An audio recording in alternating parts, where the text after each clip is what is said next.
مسيرة غادي نمشيو فيها بلا سلاح.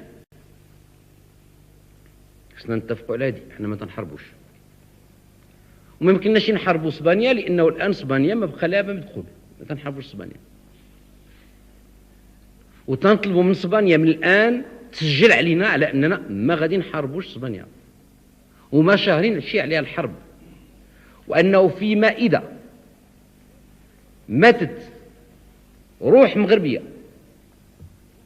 او هلك مغربي واحد راهي مسؤوله به امام الراي العام ديالها والراي العام المغربي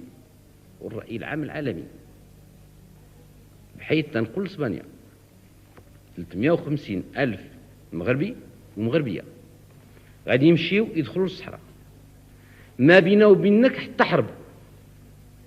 مع أن معك مشكل، ولا سيما أنك أنت قررتي أنك غادي تخرجي اسبانيا، وخرجي وخلي المحل لولادو والأهلو والسكان.